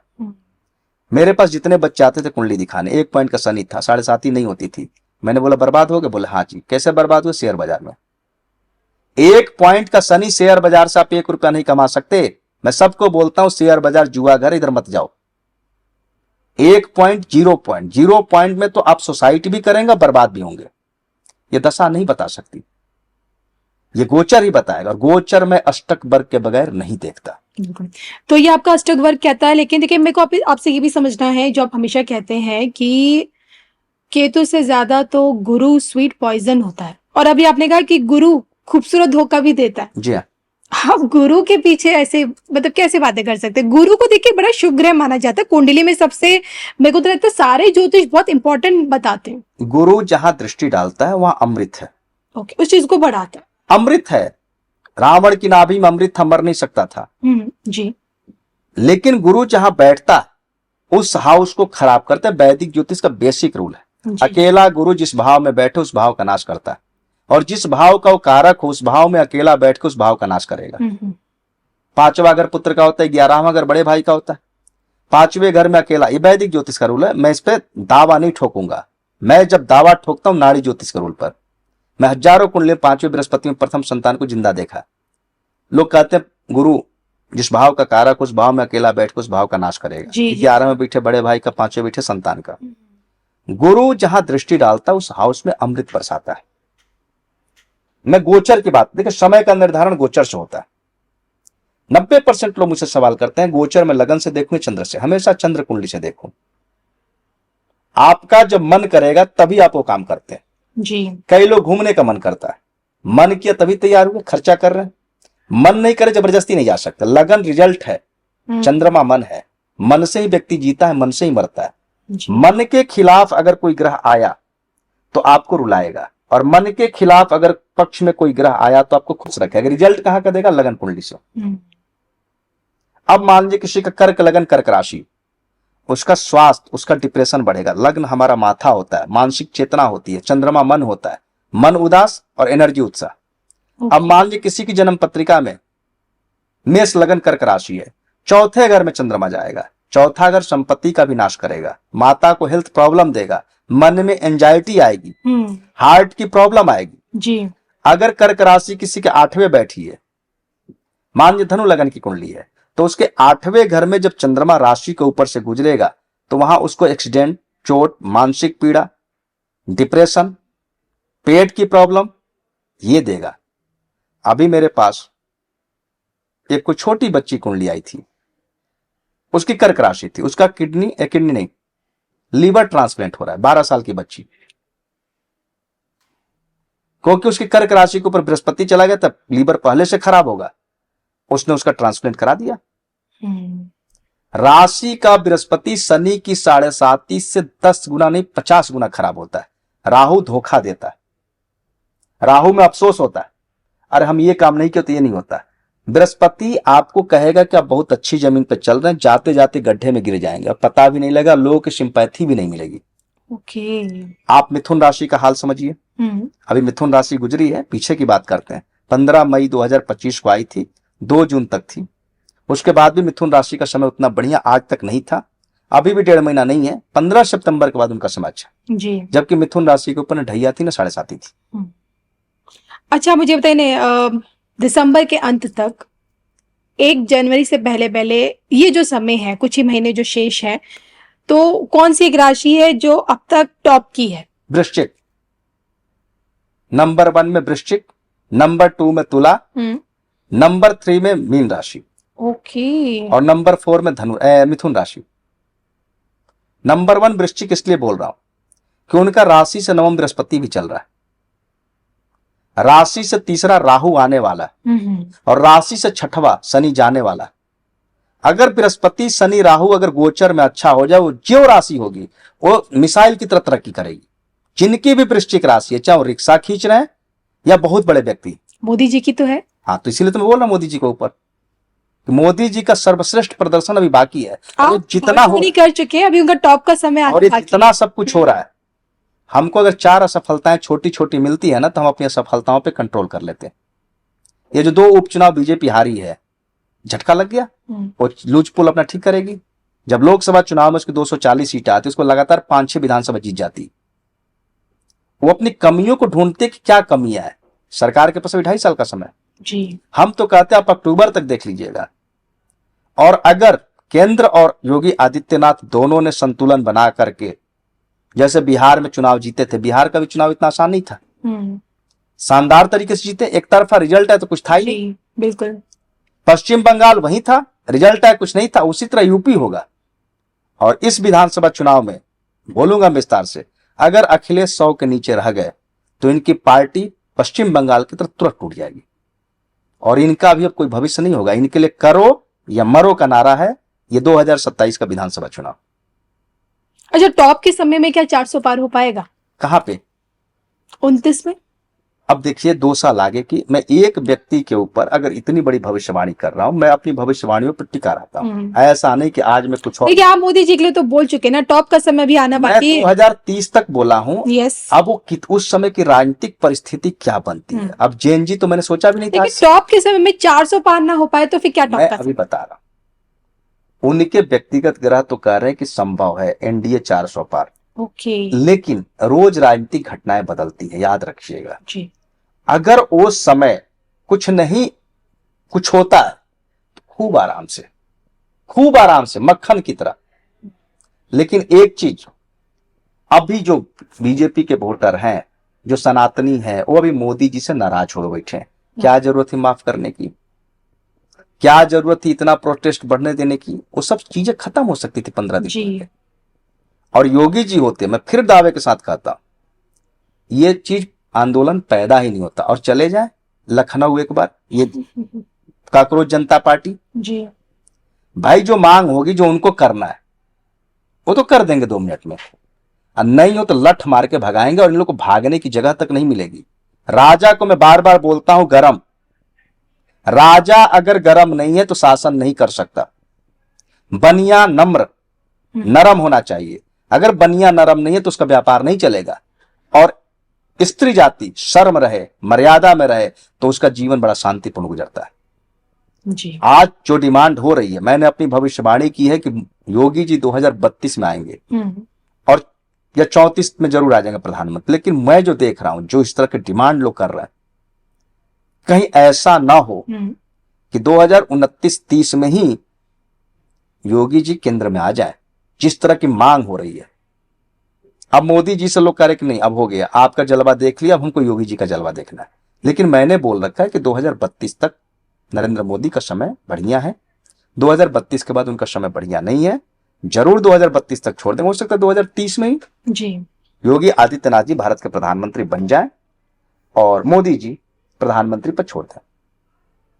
चलिए, तो संत जी ने तो देखिए अपनी सांकेतिक भविष्यवाणी में भविष्य दिखा दिया है कि चाहे यूपी में तो देखिए अगर कंट्रोल के अगर बंधन में बांधा जाएगा योगी जी को तो जीतना मुश्किल है बीजेपी के लिए, लेकिन अगर खुला छोड़ दिया जाएगा फिर तो 300 पार क्या उससे भी आगे सीट आराम से आ जाएगी यूपी में। चलिए, ग्रहों पे बात की जाती है और आज आपसे समझना है बुध के बारे में। क्यों कहा जाता है कि बुध जहां बैठा होता है उसी को डैमेज कर देता है? देखिए, वैदिक ज्योतिष में तो बुद्ध को तो कुछ माना ही नहीं गया। वैदिक ज्योतिष में कहते हैं बुद्ध जिस ग्रह के साथ होता है वैसा व्यवहार कर देता है, कुछ लिखा ही नहीं गया वैदिक ज्योतिष, बहुत हल्के में लिया जाता है। और नाड़ी ज्योतिष में सबसे ज्यादा महत्व दिया गया केतु को और बुध को। ओके। बुध ऐसा ग्रह है जो बृहस्पति के साथ आ जाए तो बृहस्पति को गांठ लगा देता है। बुध है क्या? ये सर राहु है, धड़ केतु है, और बीच के जो गर्दन हिस्सा है वो बृहस्पति है, और इंसान सांस के द्वारा जीता है, और बृहस्पति पिता भी है। बुध जिसके साथ जाएगा उसको बांध देता है, जैसे एक प्लास्टिक की थैली में हवा भर के बांध दीजिए, पूरी हवा की थैली प्लास्टिक में रहेगी जी। उसी तरह से बुध जिस ग्रह के साथ जाता है, सूरज के साथ भी जाकर के, सूरज और बुध का बहुत बढ़िया राजयोग बनता है नाड़ी ज्योतिष में, मगर सूरज को भी कमजोर करता है। ओके। सूर्य बुध का तो बुधादित्य राजयोग बताया जाता है, क्योंकि नाड़ी ज्योतिष में सूर्य संतान का कारक होता है जी। तो अक्सर देखते हो कि संतान और पिता से मतभेद हो जाता है। बृहस्पति बुध जब एक साथ होता है, पिता की मृत्यु दम घुटने से होती है, दमे का व्यक्ति शिकार हो जाता है। बृहस्पति पिता, बुध बांध देता है तो दम घुटने से मृत्यु हो गई, दमे की शिकायत हो गई, हार्ट अटैक हो गया। बृहस्पति बुध का संबंध कोई बहुत अच्छा नहीं होता। अब बुध और शनि की? बुध शनि उतना कोई दिक्कत नहीं, क्योंकि शनि क्या है? शनि पैर है, शनि नौकर है, शनि दासता, शनि को वहां इतना बुरा नहीं करता। प्रभावशाली ग्रहों के साथ, क्योंकि ये बृहस्पति, चंद्र, मंगल का सबसे बड़ा दुश्मन है बुध। ओके। शनि, शुक्र और राहु का मित्र है बुध, केतु का मित्र नहीं है। दूसरा नंबर, चौथे घर में बुध अकेला राजयोग बनाता है जी। अकेला चौथे घर का बुध राजयोग बनाएगा, खूब धन संपत्ति लग्जरी देगा। ये सजीव के लिए खराब है। मैं सजीव की बात कर रहा हूं। ग्रह दो रिजल्ट देते हैं, एक सजीव और एक निर्जीव। वो कैसे? अब बुध चौथे घर का बैठा, मां को बेटा हुआ, मां खुश की बेटा हुआ, बेटा हुआ, बेटा हुआ, वही बेटा मां के लिए बड़ा खराब साबित होगा। माता का स्वास्थ्य खराब, माता परेशान, मां को बेटा परेशान करेगा बड़ा होने के बाद, हेल्थ प्रॉब्लम, उसके बाद वो जीवन में सुख और आनंद नहीं भोग पाती, आनंद नहीं भोग पाती। बुध जहां भी होगा उस हाउस को डैमेज करेगा। अकेला बुध राजयोग है चौथे घर में, खूब मकान हो जाएंगे, 5 मकान होंगे, खूब लग्जरी होगी, खूब पैसा होगा। यहां माता की बात करें, माता सजीव होती है, चौथा घर मां का होता है, चौथा घर संपत्ति का होता है, चौथा घर एजुकेशन का होता है, दिल का होता है। दिल की शांति नहीं रहेगी, हार्ट में प्रॉब्लम आ जाएगी। सजीव को डैमेज करेगा, निर्जीव को खूब बढ़ाएगा। अच्छा, मैं समझी। लेकिन बुध को रिश्तों में क्या देखा जाता है? क्योंकि बुध को ना कहीं एक नपुंसक ग्रह के रूप में भी देखा बुध है 7वें घर में साली। बुध के कई रूप हैं, बुध है बहन, बुआ, बेटी। ओके। अगर किसी की जन्म पत्रिका में 8वें और 12वें बुध बैठा है तो उसकी बुआ की स्थिति खराब होगी, उसकी बहन की स्थिति 34 साल तक खराब होगी, और उसकी बेटी भी अगर 34 साल की उम्र से पहले उसकी भी स्थिति खराब होगी। तो अक्सर 34 के बाद लड़कियां हो जाती हैं। अब उसकी बहन मान लीजिए 10 साल बड़ी, उसकी शादी होगी, मैरिज लाइफ डिस्टर्ब है, पारिवारिक माहौल खराब है, 34 साल के बाद उसके माहौल में ठीक हुआ। बुआ है ही नहीं, और बुआ है तो उनकी पूरी जिंदगी गरीबी में गुजर गई, स्वास्थ्य बाधा में गुजर गई, बच्चे नहीं हुए, बच्चे हुए तो घर में संपत्ति नहीं है, संपत्ति है तो संपत्ति की लड़ाई है। मेरे पास जितने भी लोग आते हैं जिनका बुध खराब है, बुध कहाँ कहाँ खराब होता है? तीसरा, 8वां, 11वां, 12वां। तीसरा बुध बहुत खराब, 8वां बुध बहुत खराब, 12वां बुध बहुत खराब। 11वां बुध 34 साल की उम्र के बाद राजा बनाता है। जैसे मुर्दे को समुंदर नहीं रखता, बाहर फेंक देता है, तो अगर कोई पानी में डूब रहा व्यक्ति तो उसको जब हम घड़े पे उल्टा लटका देते हैं तो उसके मुंह से पानी निकलने लगता है। तो ये 34 के बाद 11वें घर का बुध अच्छा होता है। और जिसकी जन्म पत्रिका में 11वें घर में बुध बैठा हो, जी। उसकी बड़ी बहन की स्थिति 34 साल तक खराब होगी। हम्म, जिसका 12वें बुध बैठा, उसकी बहन, बुआ, बेटी अगर ससुराल से लड़के उसके घर आ गई, ससुराल से लड़के उसके घर आ गए, जितना दिन उसके घर बैठेंगी उतना दिन उसकी तबाही मचेगी। तो अगर बहन, बुआ, बेटी घर पे आई हो तो उनकी इज्जत करो, उनको खुश रखो, उनको प्रसन्न रखो। जी। और लड़के आई हैं तो भी उनको प्रसन्न रखो। 8वें घर का बुध बहुत खराब होता है। पेट की प्रॉब्लम, तमाम तरह की बीमारियां। लड़कियां कई बार पिता का सिर शर्म से झुका देती। 7वें घर में बुध बैठा हो, साली के साथ या तो संबंध हो जाते हैं, या साली आपके भाइयों बंधुओं के साथ मिल करके आपकी पत्नी को परेशानी के कारण बनती है। ओके। 6वें घर का बुध अच्छा है, बहुत अच्छा है, लेकिन जब ये बिगड़ जाए तो बीमारियां ऐसी होती हैं जो पकड़ में नहीं आती। भूत प्रेत, मानसिक बाधा, एंजाइटी, नर्वस सिस्टम में प्रॉब्लम, वो बीमारी कहीं रिपोर्ट में नहीं आएगी। जब भी वर्ष फल में 8वें बुध चला जाए उस साल धन का नाश होना। लगन का बुध बहुत खराब है लेडीज के लिए। बुध बनता कैसे है? बुध बनता है बृहस्पति और राहु के द्वारा, और बृहस्पति राहु जब दोनों मिलते हैं तो राख बनता है। बुध राख है, खाली है, कुछ नहीं है, जीरो है। गुरु राहु चंडाल योग बनता है। गुरु राहु जब एक साथ होते हैं तो गुरु चुप लग जाएगा और राहु मजबूत होता है। अगर लगन पे बुध बैठा है तो यह व्यक्ति बिजनेस माइंडेड होगा, मनी माइंडेड होगा। और लेडीज अगर मनी माइंडेड हो गई या लेडीज एम्बिशियस वाली हो गई तो उसके जीवन में कई परिस्थितियां बिगड़ जाती। लगन पे बुध बैठा हो किसी लड़की की जन्म पत्रिका में, लगन पे बुध अच्छा नहीं होता। पुरुष की जन्म पत्रिका में लगन पे बुध बैठा हो, 7वें घर में शनि बैठा हो, रंग सांवला, लगन पे बुध, 7वें शनि, तो यह व्यक्ति इतना प्रभावशाली होगा कि पत्थर को भी पानी में तैरा दे। तो मैं बहुत से लोग जिनके लगन पे बुध होता है, मैं बोलता फेशियल मत कराना, पार्लर मत जाना। पुरुष के लिए थोड़ा धूप में बैठ के और सांवला हो जाओ, ज्यादा मेकअप मत करो। पैसे वाले होंगे, बड़े प्रभावशाली होंगे। मगर लेडीज की जन्म पत्रिका में लगन पे बुध बैठा हो तो वह लेडीज जवानी में उसको बदनाम होना पड़ेगा। आजकल बच्चे कॉलेज में पढ़ते हैं, बदनामी हो जाती है। अफेयर तो सबके हैं, बदनामी हो जाती है, स्कैंडल हो जाता है, दिक्कतें हो जाती है। आजकल लोग क्या करते हैं, ब्लैकमेल करते हैं कि मैं आपका फोटो रिलीज कर दूंगा, ये कर दूंगा, वो कर दूंगा। जवानी एक अलग होती है। मिले तख्त औरत को कितना भी ऊंचा, तख्त बोलते हैं लगन को, राज सिंहासन। लगन पे बैठा अगर राजा है, राज सिंहासन पे बैठा। और बुध जो है पारा, पारे की तरह अप डाउन करता है।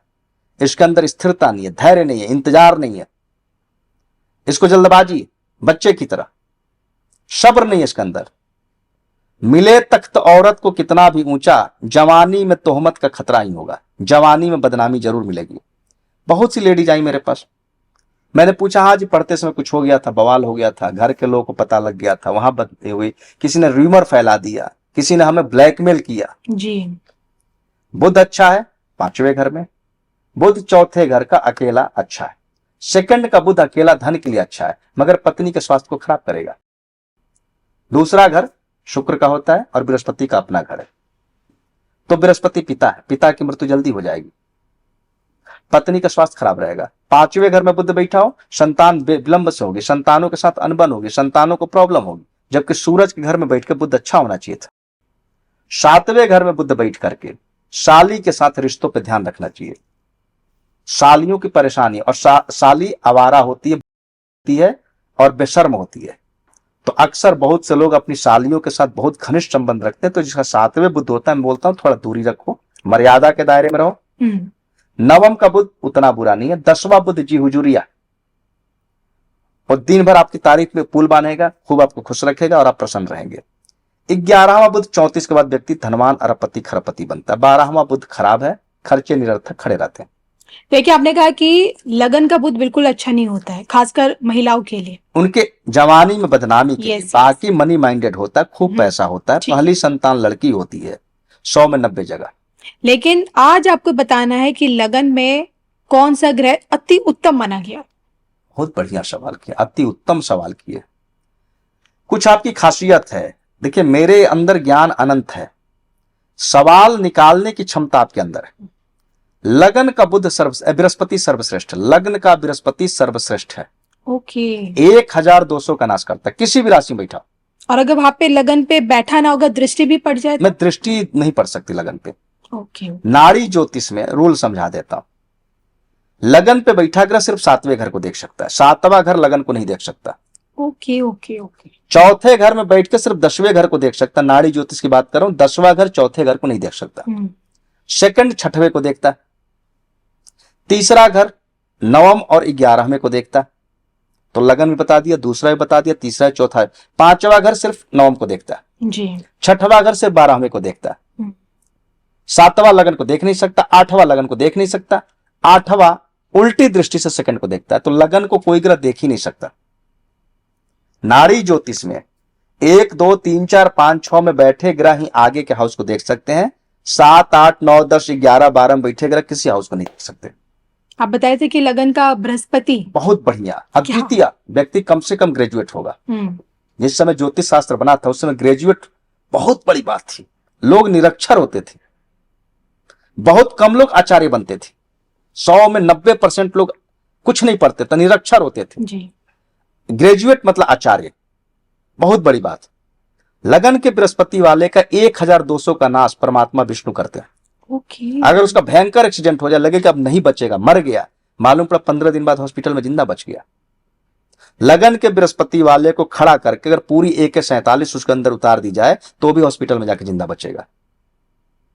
बचाने वाले ढाल लगन बन का के काम बृहस्पति, करते जी हैं। हाँ, लगन का बृहस्पति बहुत बढ़िया। उसके बाद लगन का सूरज बहुत प्रतापशाली होता है। लगन के सूरज वाला किसी के सामने हाथ नहीं फैलाता। पिता के सामने हाथ नहीं फैलाएगा, बेटे के सामने हाथ नहीं फैलाएगा, पिता से कुछ लेगा नहीं, बेटों को देके जाएगा। लगन का चंद्रमा मां का दुलारा होता है, शिक्षा में अच्छा करता है, लेकिन उसके जन्म से पहले 1-2 भाई बहनों की गर्भ में या जन्म के बाद मृत्यु हो जाती है। अब आजकल ये मुमकिन नहीं है। पहले 3 4 5 बच्चे होते, 1-2 मर जाते। आजकल मेडिकल साइंस एडवांस है तो 100 में 10 जगह नियम लागू होगा, इसलिए मैं इस पर नहीं बोलता। ठीक है। लगन का मंगल भाइयों के लिए अच्छा होता है। भाई होंगे, 1-2 भाई जरूर होंगे। लगन का बुध अच्छा है, व्यक्ति धनवान होगा, दुनिया उसको धनवान मानेगी। 34 साल के बाद खूब पैसा कमाएगा। पहली संतान लड़की होगी तो किस्मत बदल जाएगी। 100 में 90 जगह लगन पे बुध अकेला बैठा हो तो लड़की होती 1 नहीं 2 होती है। बुध डबल है, जो देगा डबल देगा। बुध अगर 7वें घर में बैठ जाए 2 महिला आ जाती है। एक पत्नी भी हो सकती है, हो सकता है 2 पत्नी हो जाए, हो सकता है एक पत्नी के बाहर संबंध हो जाए। लगन का शुक्र व्यक्ति को मानसिक काम वासना का शिकार बनाता है, उतना अच्छा नहीं है। लगन का शनि काम में डूबा रहने वाला व्यक्ति होगा। शर्त है कि 4, 7वां 10वां में सूरज मंगल चंद्र बृहस्पति ना हो। ओके। लगन का राहु खराब है, सूरज कहीं भी होगा खराब होगा। आप हमेशा दबा रहेंगे, अपने आप को उलझा महसूस करेंगे। 42 साल की उम्र के बाद ठीक होता है जी। लगन पे केतु डायमंड है, सूरज कहीं भी होगा डायमंड होगा। ओके। लग्न पे केतु बैठ जाए, सूरज कहीं भी होगा डायमंड होगा। अब केतु क्यों डायमंड है? सूरज ब्रह्म मुहूर्त का समय केतु का होता है जी। ब्रह्म मुहूर्त से लेकर सूर्य उदय तक का समय केतु का होता है। और जब सूर्य उदय होते हैं तो उनकी जो किरणें होती है वो बड़ी आनंद देती है।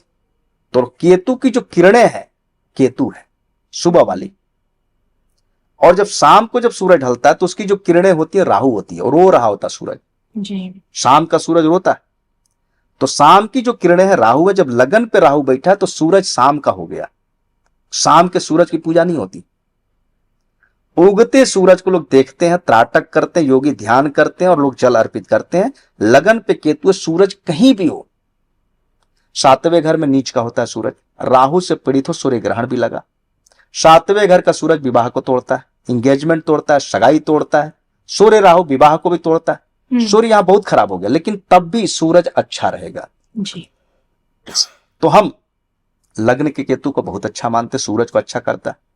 लग्न के बृहस्पति को हम बहुत अच्छा मानते हैं।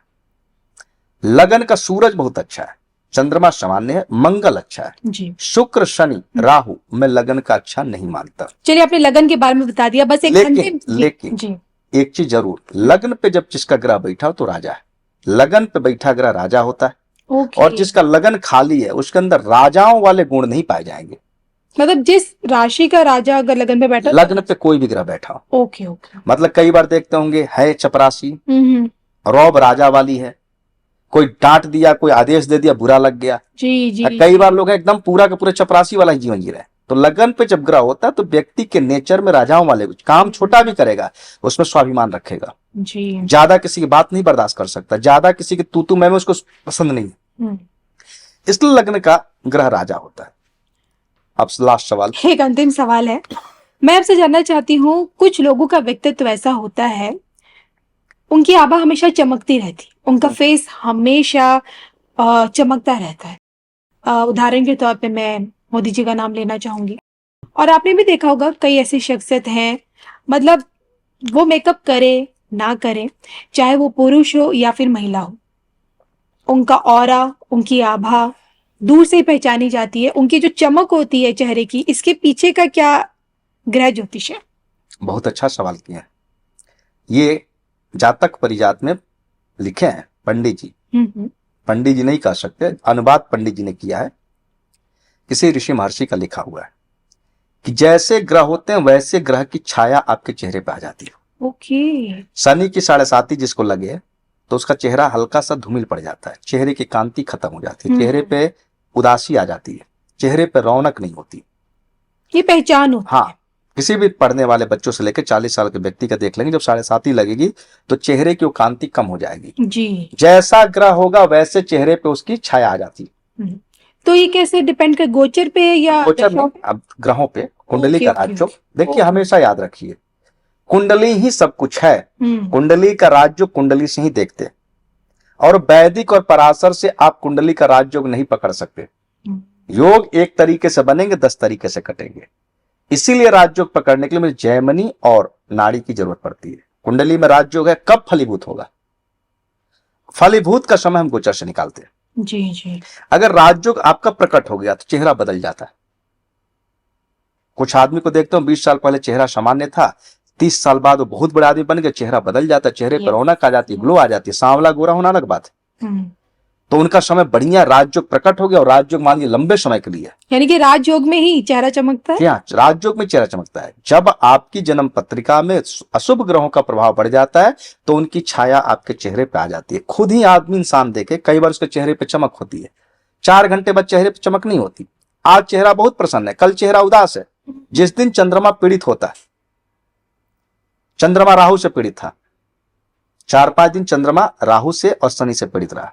सोमवार को 3 तारीख थी, 3 तारीख को चंद्रमा शनि के नक्षत्र में था और चंद्रमा शनि के टकराने जा रहा था।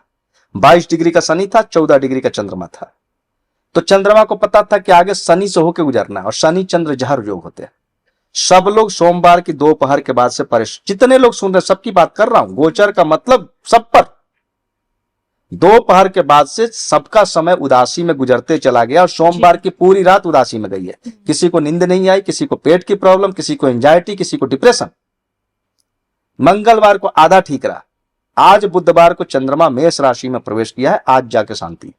जबकि उस मीन राशि में बृहस्पति शनि चंद्रमा को देख रहा था, क्योंकि शनि पहली बार बकरी हुआ है ना, अभी 2026 में जी। बकरी शनि, नाराज शनि, और चंद्रमा गया, शनि नाराज होकर उसके ऊपर झपट्टा मार दिया, चंद्रमा डर गया। अब 2-3 बार जब चला जाएगा मीन राशि में तो चंद्रमा को आदत हो जाएगी, इस मीन राशि में जब जाऊंगा तो अपनी फीलिंग छोड़ के जाना, इच्छाएं कम रखनी है। बकरी शनि, नाराज शनि, मार्गी शनि, प्रसन्न शनि, ये भी याद रखिएगा। ओके। और वो भी बकरी शनि जब ग्रहों से पीड़ित होगा, जब सूरज आएगा कन्या राशि में शनि और पीड़ित होगा, मंगल आएगा कन्या राशि में और पीड़ित होगा जी। क्योंकि जब नाराज शनि के ऊपर कोई क्रूर ग्रहों की दृष्टि पड़ती है तो नाराज शनि, और जब समझ शराब पी लिया, और शराब पीकर उसने होश आवास खो करके और गुस्से वाला हो गया, उन्हें और क्रोधित कर दिया जी। और अक्सर जब शनि बकरी होता है तो 1-2 महीना 3 महीना के अंतराल पे शनि सूरज मंगल चंद्रमा तो घूमते रहता है। चंद्रमा का तो एक तरीके से उसकी मानसिक महीने में शोक बनता ही है जी। इस बार ज्यादा बनी है। सभी लोग याद करें सोमवार कितना खराब गया। रविवार की शाम को फंसा था, सोमवार पूरा दिन खराब गया। मंगल के सुबह चंद्रमा और शनि की दृष्टि दूरियां अलग हुई। सुबह 25 डिग्री का चंद्रमा था, 22 डिग्री का शनि था। शाम को मंगलवार की रात में शाम को 8 बजे के आसपास जाके चंद्रमा चेंज करके मेष राशि में गया, तब जाके चंद्रमा को अब यहाँ राहत मिली है। ओके, गोचर इंपॉर्टेंट होता है, बहुत इंपॉर्टेंट होता है। गोचर इंपॉर्टेंट होता है, तभी हम संत जी को कहते हैं गोचर का मास्टर। और आज संत जी से जानने की कोशिश की कि आखिर चेहरे की चमक के पीछे का असल राज क्या होता है, इसके जी। पीछे की ज्योतिष गणना क्या कहती है। और इसी के साथ मुझे और संत जी को दोनों को अनुमति दीजिए। आज का पॉडकास्ट आपको कैसा लगा, आप लोगों के लिए कितना इंफॉर्मेटिव साबित रहा होगा, कमेंट करके बताना जरूर है। और कुछ भी जानना है, पूछना है संत जी से, संत जी के पेज को तो आप फॉलो करते ही हैं, एस्ट्रो संत जी के नाम से। और साथ ही साथ स्क्रीन पर दिख रहे इस नंबर के जरिए आप इनसे सीधा डायरेक्ट कॉल करके यानी कि संपर्क कर सकते हैं। मुझे और संत जी को दोनों को अनुमति दीजिए। नमस्कार। ओम नमः शिवाय, हर हर महादेव, राधे राधे। हर हर महादेव, ओम नमः शिवाय, राधे राधे।